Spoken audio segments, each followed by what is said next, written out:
Agora, onde está aquele que lê e aqueles que ouvem as palavras da profecia desse livro? Na igreja. Versículo 4, João escreve às igrejas que estão na Ásia. Igreja novamente. João escreve e diz graça e paz. Graça, ele está cumprimentando aqueles que na igreja vieram dos gentios, aqueles que não eram judeus.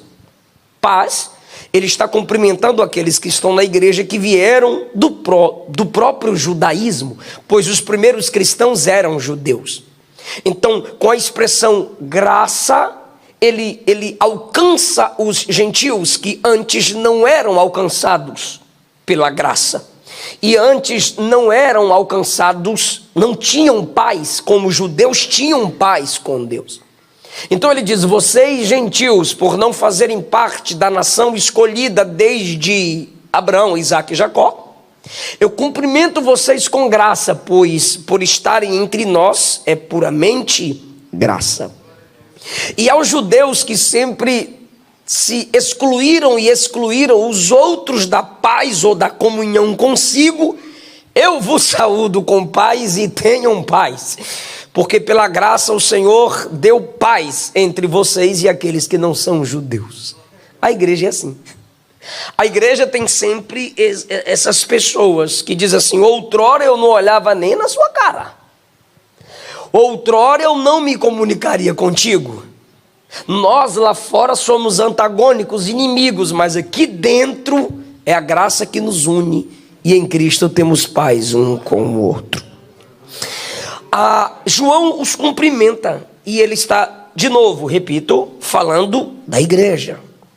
Então, versículo 1 fala sobre os servos de Deus, a igreja. Versículo 3, aqueles que ouvem a palavra de Deus, a igreja. Versículo 3, as igrejas, está falando, versículo 4, perdão, as igrejas, a quem ele escreve, está falando das igrejas locais, e ele cumprimenta a igreja: graça e paz seja convosco. Normalmente, principalmente nós pentecostais, assembleanos, é nossa cultura, não simplesmente dizer boa noite, bom dia, entre nós irmãos, principalmente no ambiente de culto, graça e paz ou a paz do Senhor Jesus. Versículo de número 5, João fala da igreja. João saúda os irmãos com graça e paz, e ele diz que ele ministra essa paz e graça que vem de Jesus Cristo, aquele que nos ama. Ele está falando da igreja, aquele que nos ama e em seu sangue nos lavou dos nossos pecados. Quem é o povo que Deus ama, cujo amor foi aplicado e lavados pelo sangue de Jesus? A igreja. Então os servos no versículo 1 é a igreja. Os que leem e ouvem, versículo 3, é a igreja. Os alcançados pela graça e paz, cujo sangue de Cristo foi aplicado, versículos 4 e 5, a igreja. Versículo 6, ele nos fez reis e sacerdotes. Quem é o povo que é sacerdócio real? A igreja. A igreja. Ele nos fez sacerdotes e reis para Deus e Pai. A Ele glória e poder para todo o sempre. Versículo 9, eu, João, que também sou vosso irmão e companheiro na aflição e no reino. Onde estão aqueles que são irmãos e companheiros no reino e na aflição? Na igreja. O que são companheiros de reino? Eu moro em Goiânia, há uma cultura, há um estilo de culto. Estou aqui com vocês, Florianópolis, há uma cultura e estilo de culto.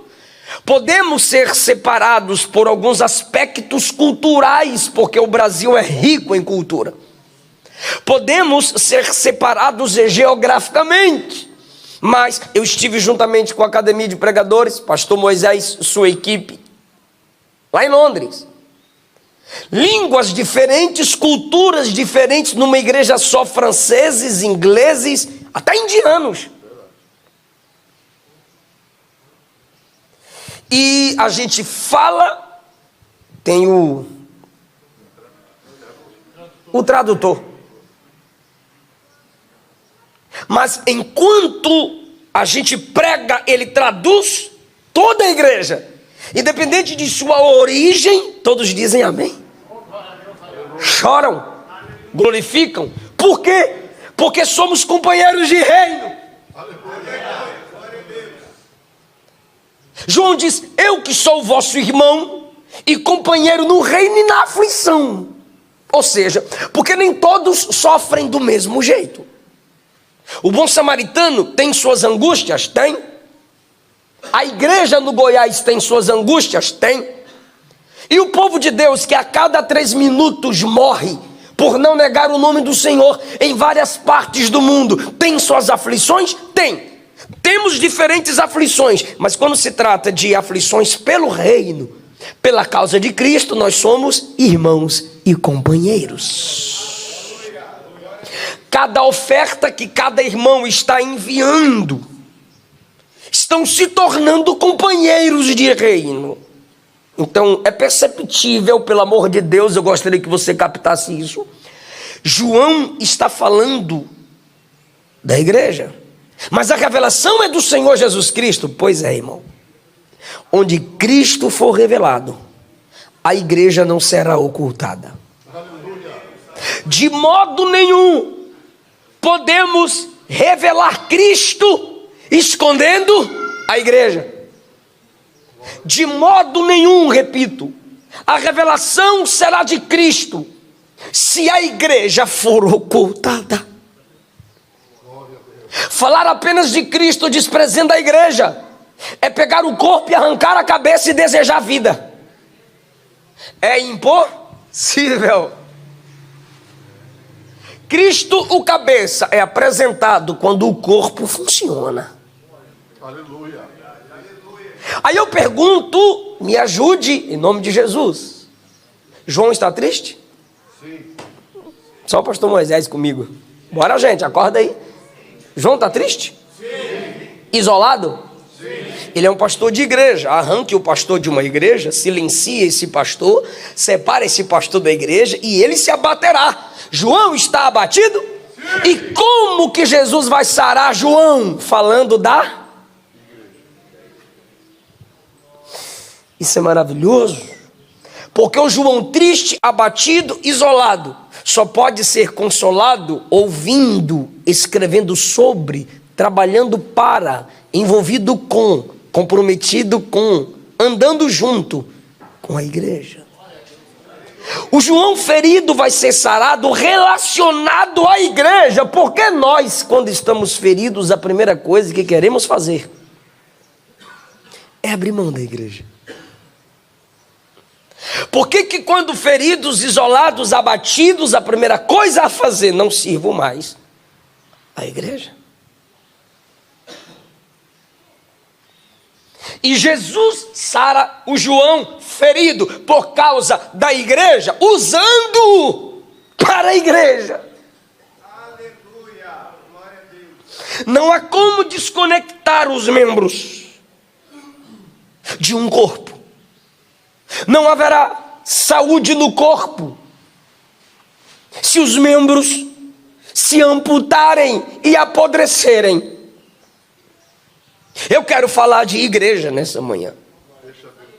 João está triste. O que Jesus vai fazer? Olha para a igreja. João está abatido. O que Jesus vai dizer? Pensa na igreja. Porque nenhum de nós somos indivíduos para sermos individualistas. Qualquer desenvolvimento que Deus te der no secreto é para que você evidencie esses dons de modo público. Ninguém se desenvolve no secreto para no secreto continuar. Jacó é Jacó e vive uma vida bagunçada enquanto ele é Jacó. Mas quando ele se encontra com Deus, Deus diz: você não é mais Jacó, um homem. A partir de hoje você é Israel, uma nação. Jesus ora sozinho no monte, mas diz a Bíblia que pela madrugada ele veio andando sobre as águas se encontrar com os discípulos. Porque no secreto você recebe poder para exercer entre seus irmãos. Quando foi que Jesus sarou a fé de Tomé? Perceba que Jesus vai onde os discípulos estavam reunidos. Na primeira vez Tomé não estava. Como quem diz, não foi para o culto. Mas Jesus foi na segunda vez, onde? Onde os discípulos estavam reunidos. E dessa vez Tomé estava lá. Mesmo duvidando, mas estava no meio dos discípulos. E onde Jesus se apresentou? No meio dos discípulos. Se o Tomé que duvidava não estivesse, mesmo duvidando, no meio daqueles que também duvidavam, porque todo mundo duvidou, só Tomé que falou. A diferença é que Tomé fala e o resto não fala. Mas estava no meio dos discípulos. Onde Jesus apareceu? No meio dos discípulos. E disse, toca aqui, seja crente, não incrédulo. Tomé cai de joelho e diz, Senhor meu e Deus meu. Aquilo que foi anulado da boca de Eva e aquilo que a serpente anula no coração de Eva, que também duvida, na solidão, Tomé resgata na congregação. Eu vou repetir. Aquilo que a serpente arrancou do coração de Eva na solidão, jardim, Jesus resgata na boca de Tomé, na reunião, na igreja reunida. Perceba, Gênesis capítulo de número 2, na formação do homem, na relação Deus-homem, o Senhor é chamado de Senhor Deus. No capítulo 3, Moisés, que tem relação com Deus, está registrando o capítulo 3, onde tem a queda da humanidade. Moisés começa dizendo, e a serpente, o animal mais astuto de todas as alimárias que o Senhor Deus havia feito. Por que o Senhor Deus ainda é citado? O Senhor Deus é o título da relação entre Deus e o homem. Gênesis 2. Na formação do homem, Senhor Deus. Capítulo 3, Moisés, que tem relação com Deus, começa o texto, Senhor Deus. Mas quando a serpente vai falar, a serpente tira o senhorio e só deixa o Deus. Foi assim que Deus disse. Foi assim que Deus disse. Tira o Senhor, anula o senhorio, deixa o Deus. Adore-o, cultue-o, mas não se submeta à sua soberania. Tire o Senhor, pois Ele não manda em você. É você agora que é a rainha da história, Eva. É você que é o Senhor da história, Adão. Não se submeta mais. Anule o senhorio, deixe só o Deus, porque adorado qualquer ser pode ser. E aí, irmão? Por causa da dúvida, o senhorio é anulado, mas estava na solidão. O Tomé que duvida. E a dúvida pode se tornar incredulidade quando ela não é sarada. A dúvida pode se tornar incredulidade quando ela não é corrigida. Porque quem duvida quando aprende passa a crer. Agora a dúvida, se não tratada pelo conhecimento, se torna incredulidade. E aí, irmão, inferno. O Tomé que duvida está diante de Jesus. E quando Jesus se apresenta a ele na congregação, ele cai de joelhos. Lembra da serpente? Tira o Senhor e deixa só o Deus. Mas Tomé diante de Jesus, com a igreja reunida, diz assim, Senhor meu e Deus meu. O que foi anulado na solidão no jardim é resgatado na congregação. Deus é família, irmão. Se alguém te perguntar qual o nome do seu Deus, porque o povo está inventando aí, Yahashua, Yeshua. Para de bobagem, pelo amor de Deus. Vocês não falam nem português direito, quer falar hebraico. Qual o nome do seu Deus? Pai, Filho, Espírito Santo. Deus é família. E o que é a igreja? Família. E para sarar Tomé, reunião, família. E para sarar Pedro, o Pedro que diante dos ímpios nega. Jesus vem a ele quando ele está com os discípulos. Pedro, tu me amas? Te amo, Senhor. Pedro, tu me amas? Te amo, Senhor. Pedro, tu me amas? Te amo, Senhor. Fora da comunhão com os discípulos, ele nega 3. Na comunhão com os discípulos, ele confessa 3. O que ele retrocedeu, ele volta novamente. O que é isso, irmão? Aqui é comunidade. Aqui é ambiente onde Deus sara a fé dos que estão enfraquecendo. É por isso que você não pode desistir da igreja. E a evidência de que você não desistiu da igreja é fazendo parte dos ambientes onde a igreja se reúne. Mas algumas pessoas dizem: não combina comigo, não dá para mim, não gostei daquela igreja, eu não gostei desse estilo de igreja. É por isso que temos aqui a expressão igrejas.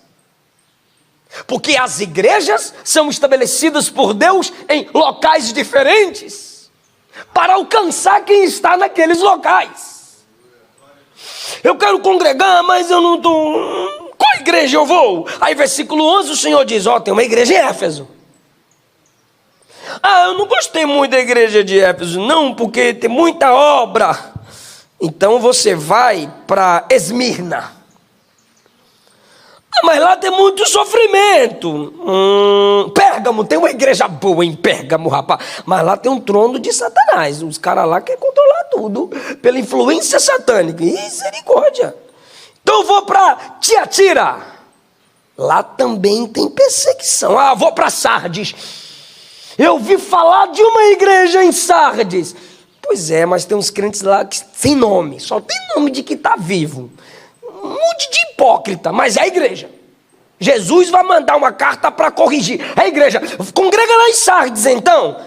Não, lá tem hipócrita, não vou para lá não. É porque eu também sou. Então, Filadélfia. Filadélfia é uma igreja que a gente, assim, aparentemente falando, não tem muitos problemas, não. Então, se eu for para lá, eu vou estragar ela. Então, eu não vou para Filadélfia. Tem Laodiceia. Laodiceia é assim, é a igreja, mas deixa Jesus de fora de vez em quando. O zino é tudo você. Os pregadores é tudo utilizado, você é o centro, você é o amor, assim, deixa Jesus de fora, ele fica para dentro, mas ele não desiste não, ele fica lá na porta. Jesus está do lado de fora? Não vou para essa igreja não, mas ele diz assim: se alguém abrir a porta, ou seja, pode ser você que vai gerar a solução lá.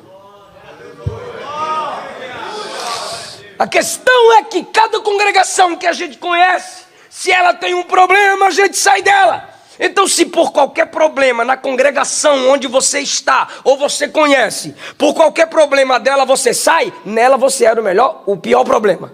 E o melhor que você fez foi sair dela.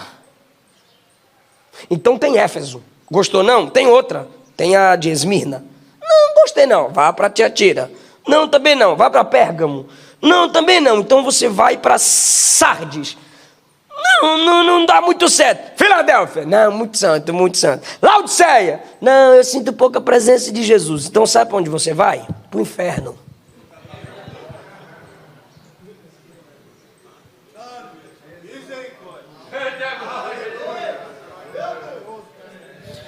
Você viu que há várias opções de igreja? E você viu que todas têm problemas? E você viu que é só uma elogiável? E se você for para lá, você vai estragar ela? Se você achar uma igreja perfeita, não vai para lá, você vai acabar com ela. É isso que é a igreja. Ambientes onde pessoas imperfeitas se reúnem, clamando pelo Deus perfeito, pedindo mais uma chance. Igreja é ambientes onde seguramos uns nas mãos dos outros, sabendo que Ele não abre mão de nós. Irmão, todas elas haverão problemas, porque nós somos problemáticos. Mas é assim que a gente cresce. Lugares facilitados geram crentes fracos. Lugares com seus problemas geram-nos experiências. Mas a minha geração, ou seja, a geração da qual eu faço parte, as pessoas olham para os problemas da igreja e perguntam: até quando? Até você fazer alguma coisa. vamos para o púlpito e falamos, o pastor tem que fazer, o pastor tem que fazer. Geralmente pastor cuida, né, gente? Estuda um pouquinho sobre a função de um pastor, cuidar de ovelha. E ovelha faz o quê? Ovelha se multiplica, é a ovelha que gera ovelha.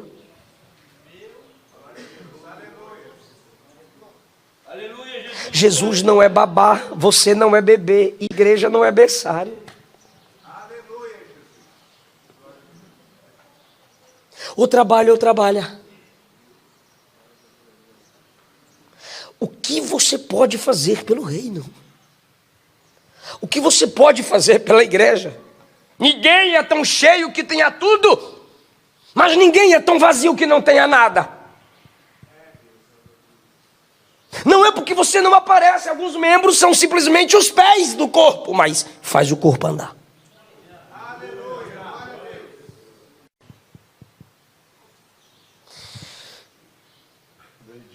Ou a gente tem um compromisso com uma igreja local, ou nós seremos membros amputados e membro amputado apodrece. E você não pode ser uma bênção em outra igreja nenhuma se você não é uma bênção na sua igreja local. Porque ninguém pode dar sem receber. Ninguém pode construir lá o que não constrói aqui. Romanos 16, Paulo diz: recomendo à irmã Febe que a recebais aí no Senhor, como convém aos santos, porque ela também tem recebido a mim e a muitos santos. Então a irmã Febe, ela servia na sua igreja, recebendo tanto Paulo quanto os outros que vinham servir. E agora ela está sendo recomendada por Paulo em outras igrejas, e essas igrejas por onde ela vai passar, ela será recebida lá. Então por que ela vai ser recebida lá? Porque na igreja local ela sabe receber. Então alguém vai servi-la lá e ela vai servir lá, porque na igreja dela ela já serve. O salmista disse: floresça onde estiver plantado. Floresça aqui.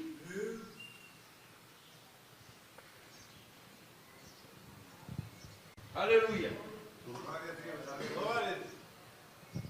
João é sarado quando ouve falar da igreja. João escreve sobre as igrejas, porque você pode fazer parte de igrejas problemáticas. Você pode fazer parte de igrejas que têm defeitos. E se você conseguiu discernir o defeito, o problema, é porque Deus quer te usar nessa área. Se você apenas repreende o erro e não corrige, você se torna alguém que fala a partir de suas mágoas. Desculpe-me, mas é um termo mais fácil de falar. Já que vocês abrem canal no YouTube e falam de lá para cá, então me segura que eu também falo daqui para lá. Os desigrejados. O que eles dizem? Pega os problemas da igreja, abre um canal no YouTube, pede sua inscrição e seu like para falar mal da igreja. E quem que se inscreve em canal de quem fala mal da igreja? Os crentes fofoqueiros. Ímpio não quer saber de problema de igreja. É os crentes fofoqueiros. Então, o camarada, existe o primeiro desigrejado, o ferido, porque a igreja fere. Nós somos pessoas que ferem uns aos outros. Esse ferido tem que ser tratado, aconselhado, por ele se ora. A questão é que esse ferido passa até a síndrome da messianidade. Ele se sente o Messias que vai resolver os problemas de todas as igrejas. De que modo? Fora dela, criticando ela, apontando ela. Se tornam como os monges no período de trevas da igreja católica.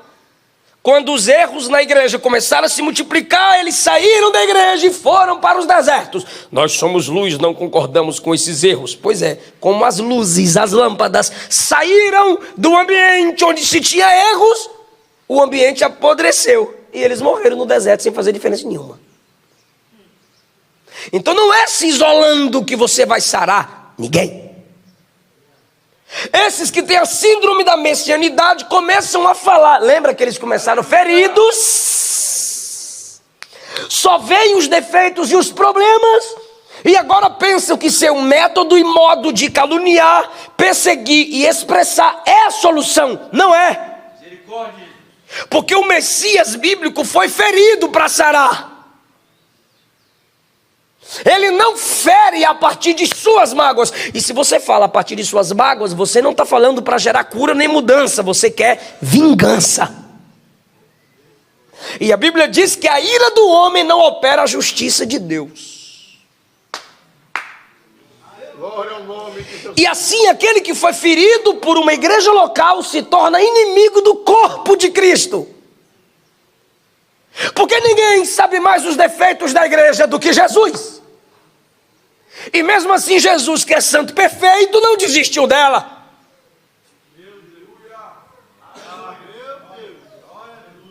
Deus te pôs aqui. Deus te pôs aí. Faz alguma coisa. Você tem algo de Deus na vida para fazer a diferença na sua geração. Jesus fala com João: o que vês, escreve no livro e envia a 7 igrejas. Ou seja, todas elas têm problemas e eu vou identificar o problema, repreensão, mas também vou corrigir. Jesus diz: não faz isso, faça isso. Quando eu só repreendo, eu sou alguém acusador. Mas quando eu repreendo e corrijo, eu sou o solucionador. Olha o que o texto diz, Efésios 4 e 5, Paulo diz assim: não faça isso, mas faça isso. Exemplo: não mintais. Repreensão. Aí vem a correção: falai a verdade em amor. Não adianta parar de mentir e não começar a falar a verdade. A repreensão, não minta. A correção, fale a verdade. Quem roubava, não roube mais. Repreensão. Aí vem a correção: trabalhe para ter com que repartir. Repreensão, correção. Apocalipse 22, João se prostra para adorar o anjo. E o anjo diz: não faça isso. Repreensão. Aí vem a correção: adora a Deus. A gente não pode fechar os atalhos do erro da igreja e não mostrar o caminho certo. Então você diz: está tudo errado. O que você pode fazer para consertar? Ah, não sei. Então cala a boca.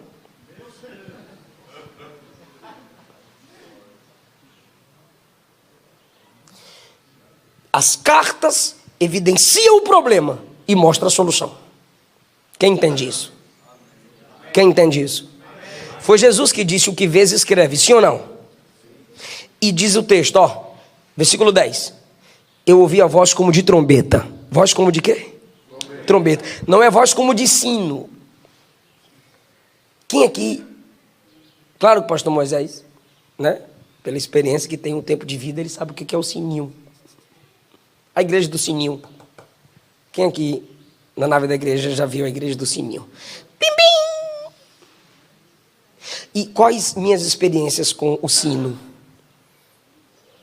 Eu sou de Ilhéus, Bahia, como já foi dito, e minha mãe nos levava para o culto baiano, quando não é 6, é 12. Então minha mãe teve 6 filhos. E aquela fileira de patinhos indo para a igreja. E minha mãe dizia: todo mundo de joelhos. E que hora a gente levanta? Quando o sino tocar. Aí tinha hora que a gente queria levantar e olhava para o sino, e para o pastor: toca o sino, pastor, toca o sino, já oramos. E o pastor não tocava o trem do sino. Era uma prova. Então, quando a gente ouvia as crianças: eita! Porque chegávamos no culto e dobrávamos os joelhos para orar. Hoje a gente mexe no Wi-Fi, fica do lado de fora esperando o culto começar. Eu nasci numa igreja que o culto começava com oração. Então o sino, pinini, pinini. Aí tinha umas irmãs que oravam no manto: Deus, e de joelho e lágrimas e línguas estranhas. O pastor: tinini, tinini. Amém, amém, aleluia. Crianças conversando em excesso. E o pregador ruim. Acaba, varão. Você está acabando com o culto. Perceba que toda vez que o sino era tocado era tinini. Por quê? Porque o alcance do som é limitado. Então tem que se repetir. Por isso que Paulo disse que quem faz, mas não ama, é como o sino que tine. É a comunicação limitada, tem que ser sempre repetida. A comunicação de Jesus não é como um sino. Tim-nim. É como de trombeta, o alcance é maior. João está de costas, Jesus fala com ele com voz de trombeta. Aí João diz assim: virei-me para ver quem falava comigo, porque eu ouvi uma voz forte, com som de trombeta, que o alcance é longe. Essa voz é poderosa, então eu quero ver quem fala comigo. Vocês leram esse versículo comigo? Virei-me para ver quem falava comigo. Irmão, pelo amor de Deus, bora lá? 1, 2, 3. Virei-me para ver. E virando-me, vi. Aí você diz: Jesus. Não é não. Mas ele quer ver Jesus. Me ajuda, me ajuda. Ele quer ver quem? Jesus. E quem falou com ele? Jesus. Então ele quer ver quem? Jesus. Virei-me para ver quem falava comigo. E virando-me. Olha só, olha só, olha só. João está aqui, exemplo. João está aqui, Jesus fala aqui. Aí João diz: virei-me para ver quem falava comigo. E quando eu me virei, eu não vi ele. Não viu. É como se enquanto João está se virando, Jesus faz assim, ó. Aí só fica o ambiente em que Jesus estava. Aleluia. Glória a Deus. E o que é que você viu, João? Eu vi 7 castiçais. E no meio dos castiçais, um semelhante ao Filho do Homem. Por que ele não diz o Filho do Homem? Jesus. Por que ele diz semelhante? Porque ele sabe que tem alguma característica, mas está diferente. Porque da última vez que eu o vi, ele não estava assim. Por isso que é semelhante. Há algumas características. Parece muito, mas não sei se é. Eu vou falar para vocês o que eu vi. Como são os olhos dele, João? Como chamas de fogo. E os pés, João? Pés como latão reluzente na fornalha. E as vestes, João, brancas e compridas. E o cinto de ouro no peito, assim, ó. E da boca sai uma espada. E aí, João, e aí é que eu caí. O outro que eu conheci na terra, eu estava no peito. Esse aqui, só de vê-lo, eu caí. E na mão dele, João, tem 7 estrelas. E a outra mão, ele tocou em mim quando eu caí. E me disse: eu sou o Alfa. Sabe o que é o Alfa? Não tem ninguém antes. Eu sou o Ômega. Não haverá ninguém depois. Sabe o que é o Alfa? Eu não recebi de ninguém. E o Ômega, eu não tenho para quem transferir minha glória, minha eternidade. O princípio e o fim. Tá, mas eu quero saber quem és tu. Eu sou aquele que estive morto. Ah, lembrei, mas estou vivo pelos séculos dos séculos. Aleluia. E tenho nas mãos a chave da morte e do inferno. Aí João diz: já sei quem é. Já sei quem é.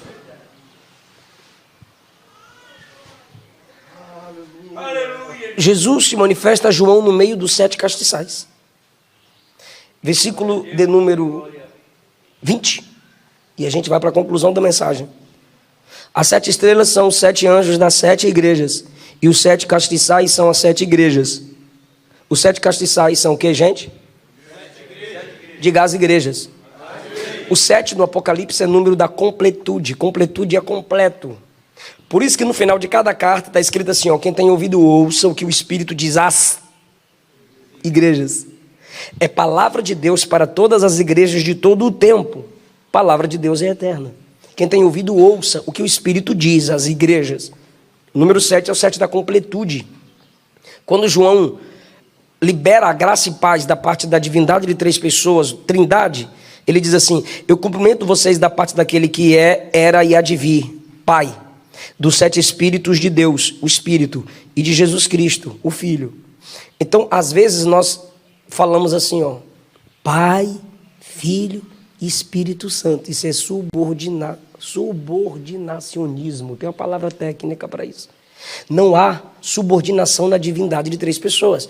Porque a gente coloca a regrinha, Pai, Filho e Espírito Santo. Não. Às vezes a Bíblia embaralha essa regra.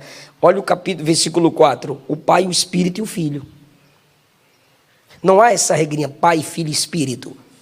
Sempre no final da carta, ou quando Paulo fala da Trindade, ele fala Pai, Filho e Espírito, Espírito, Pai e Filho, Filho, Espírito e Pai. Como está aqui, ele fala do Pai e do Espírito para depois falar do Filho. Por que faz essa bagunça santa? Porque falando de um, está falando dos 3, falando dos 3, está falando de um Deus que é um só. Perceba que ele diz assim, ó, dos 7 espíritos que estão diante do trono. Aí onde é que os 7 espíritos são apresentados diante do trono? Apocalipse 4 e 5. 7 tochas diante do trono. E no capítulo 5, o cordeiro tem 7 chifres, que são 7 espíritos de Deus enviados sobre toda a terra. Entendeu? O Espírito de Deus enviado sobre toda a terra, completude. É o Espírito de Deus na sua sétupla manifestação. É o Espírito de Deus agindo na igreja de um modo completo, enviado pelo Cordeiro, Cristo.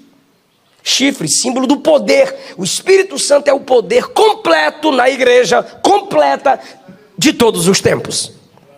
Então, os 7 castiçais são as igrejas de todos os tempos. Está falando da igreja de Deus em um modo geral. Pois é, aí eu encerro aqui, ó. João se virou, por favor, me ajude, gente. João se virou para ver quem? Jesus. Mas ele não vê Jesus sem antes ver os 7 castiçais. Porque ninguém pode chegar a Jesus sem passar pela igreja. Isso quer dizer que você faz parte da igreja, sim ou não? A igreja não é você, viu? Vigia. A igreja não é você. O que é você? Um membro do corpo. 1 Coríntios 12, 27. Individualmente somos membros, coletivamente corpo. Ninguém é igreja na individualidade. Você faz parte da igreja. Isso quer dizer que você compõe o corpo de Cristo. Nós fazemos parte da lâmpada que sustenta a luz de Cristo e da palavra. O homem não chegará a Cristo sem passar pela igreja. João capítulo 1, João disse assim: há no meio de vós um que vós não conheceis, e ele vem depois de mim. Quem viria depois de João? Jesus. Quem quisesse ver Jesus tinha que ver e ouvir João. Porque se não ouve nem ver João, não vai ver e nem ouvir Jesus. Para chegar em Jesus, tinha que passar por João. Exemplo 2, João 1,40. Um dos 2 que ouviram João falar era André. André achou seu irmão e o levou a Cristo. Então André primeiro ouve falar de Jesus, enquanto João prega. Chama Pedro e traz Pedro para Jesus. Aí a gente se empolga com Pedro, que ganhou 3.000 almas. Pois é, mas foi André que ganhou Pedro, que ganhou 3.000. Você não sabe, mas uma mensagem sua, um testemunho seu, um folheto seu, pode gerar alguém para Cristo hoje, que amanhã vai gerar milhões para Cristo. E você diz, o galardão é maior, será de quem ganhou milhões. Imagine o galardão de quem ganhou aquele que ganhou milhões. O André traz Pedro para Jesus. E Pedro só ganha 3.000 para Jesus porque André trouxe Pedro para Jesus. Então, se Pedro não se encontra com André, ele não se encontra com Jesus. Se não encontra João, não encontra Jesus. Se não encontra André, não encontra Jesus, Pedrão. João 4, a partir do 28. A mulher deixou o cântaro e disse aos homens: vinde ver de tudo quanto tenho feito. Vinde ver de um homem que disse: tudo quanto tenho feito. Não seria esse o Cristo? Ela está dizendo, não tem como ser outro a não ser ele. Ele me disse tudo que eu tenho feito. Aí os homens da cidade vieram até Jesus, mas não antes de ter ouvido aquela mulher. Então, antes que os samaritanos chegassem a Jesus, tiveram que passar por ela. Porque se não ouvem a mensagem dela, eles não podem chegar a Jesus. João 4. Quer mais um exemplo? Pegou não, né? Vai pegar agora. Lucas 10. Jesus enviou mais 70. nomeou mais 70 e os enviou de 2 em 2 adiante dele. Repete isso. Adiante dele a todas as cidades e lugares que ele estava prestes a ir. Jesus não foi àquela cidade sem antes ter enviado 2. Depois que eles chegam lá, Jesus diz: agora eu vou. Eu só irei lá depois que vocês passarem por lá. Agora imagine eles chegando lá. Cadê Jesus? Está vindo. E por que ele não veio? Porque tem que passar por nós para chegar nele. Mas nós queremos o rei. Não se chega no rei sem ouvir o mensageiro do rei, pois não? E Jesus diz mais: se rejeitarem a mensagem de vocês,